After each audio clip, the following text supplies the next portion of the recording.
kesimpulannya dari semua uraian tadi para filosof dari Islam, Imam Ghazali, secara umum bisa kita sebutkan bahwa setidaknya ada 5 hal penting yang bisa diberikan oleh agama sehubungan dengan kesehatan mental. Yang pertama apa? Dukungan sosial. Tadi ya, Durkheim tadi loh. Di antara kekuatan agama itu kan solidaritas antar pemeluknya. Kita sama-sama beragama, maka kita punya sistem pendukung yang kuat. Ada saudara-saudara, ada teman-teman kita yang seagama. Insya Allah mendukung kita kalau kita sedang kesulitan. Jadi karena kita ada di track, di jalur yang sama. Yang kedua, kalau ini lebih hakiki, agama memberikan kita makna dan tujuan hidup.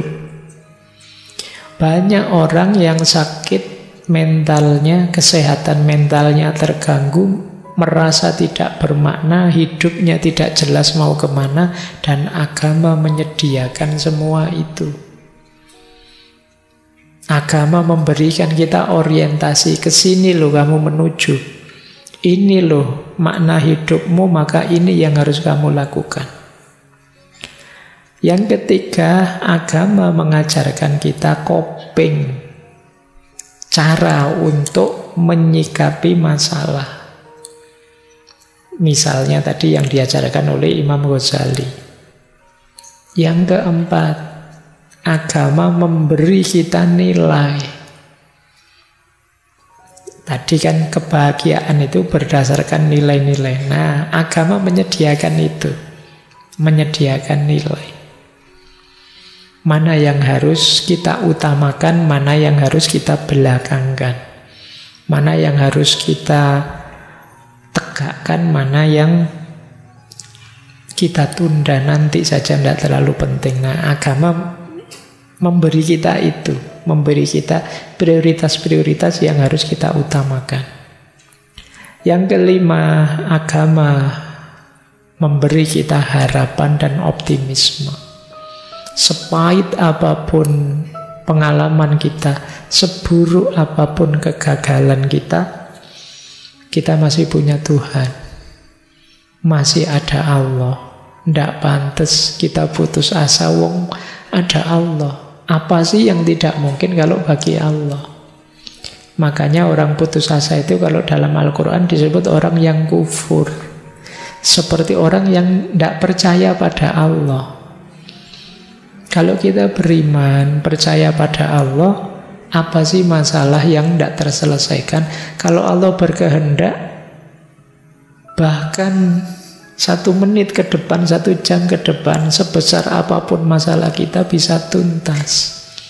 Dan ada banyak cerita-cerita semacam itu. Baik, masih ada 5 menit ya. Saya kesini saja. Terakhir kali, menurut saya ini penting. Untuk teman-teman yang sedang ada masalah berat, membebani pikiranmu. Apa Pak yang harus saya lakukan, Pak?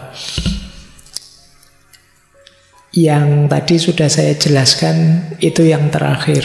Yang di situ saya tulis leap of faith, kembali pada agama. Yang sebelumnya ini mungkin petunjuk yang lebih praktis. Jadi ini strategi, kalau di psikologi namanya strategi coping. Kalau teman-teman ada masalah yang membebani pikiranmu, sulit sekali dicari solusinya, ada beberapa strategi. Yang pertama, isolation. Isolation ini agak sulit, tapi kalau bisa alhamdulillah. Buang perasaan-perasaan destruktif, pikiran-pikiran negatif. Jadi sudahlah, singkirkan saja. Entah gimana caranya kalau bisa. Namanya isolation. jalan pertama. Jalan kedua, kalau masih sulit, anchoring, jangkar. Maksudnya apa? Dedikasikan hal tertentu, nilai tertentu yang melampaui problem atau beban pikiranmu tadi, yang prioritasnya lebih tinggi.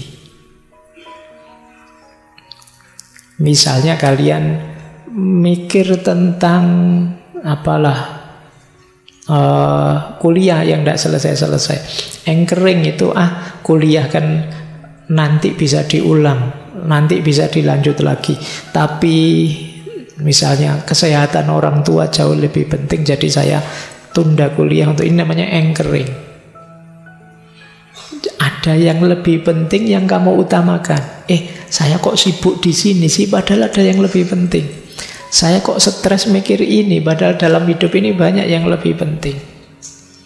Nah, itu jadi mendedikasikan hal-hal tertentu yang bisa menghadirkan rasa nyaman.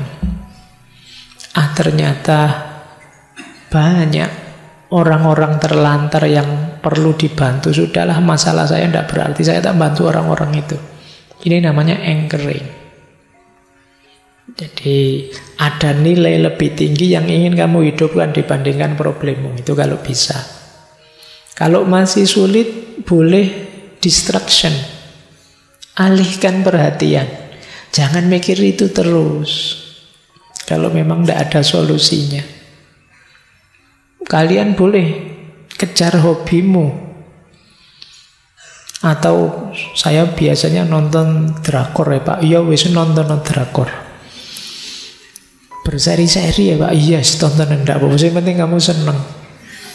Itu namanya distraction. Biar enggak stuck di problemmu itu terus. Wong enggak ada solusinya. Distraction. Atau ya entah kamu jalan-jalan kayak healing kayak atau kemana kayak. Yang penting kamu jangan stuck di masalahmu. Nah, kalau bisa lagi sublimation. Sublimation itu gunakan rasa sakitmu untuk hal-hal yang produktif, kreatif. Patah hati, nulis buku tentang patah hati. Nah, itu produktif namanya sublimation. Sedang sedih, bikin syair tentang kesedihan. Itu namanya sublimation. Bikin lagu tentang sublimation. Pak, saya tidak bisa Pak. Bisanya cuma masak Pak. Yang ngarang masakan apa yang baru. Kreatif, malah sedang stres. Sublimation. Boleh energimu kamu pakai untuk yang lebih kreatif. Kalau sublimation ini menguntungkan. Nanti kalau kamu sudah sehat lagi, sembuh lagi, lumayan punya karya. Dari energi kesedihanmu. Nah, kalau ingin lebih dalam lagi, temukan makna. Tidak ada satu peristiwa, tidak ada satu situasi pun yang tidak berarti. Semuanya bermakna, semuanya ada hikmahnya. Temukan hikmah itu dan kalian akan lebih tenang. Namanya find meaning. Bahkan sakit, bahkan kecewa, bahkan amarah dan lain sebagainya, itu kalau kita mau berhenti sejenak, merenung, menemukan hikmah-hikmah di baliknya, pasti akan ketemu. Dan itu akan mengurangi rasa tertekan, rasa stres kita. Ya, yang terakhir tentu saja kalau masih saja sulit, puncaknya adalah yuk kembali pada Allah. Leap of faith. Kembali pada agama. Karena memang seperti kita bahas tadi, agama punya peran besar terhadap stabilitas kondisi mental kita.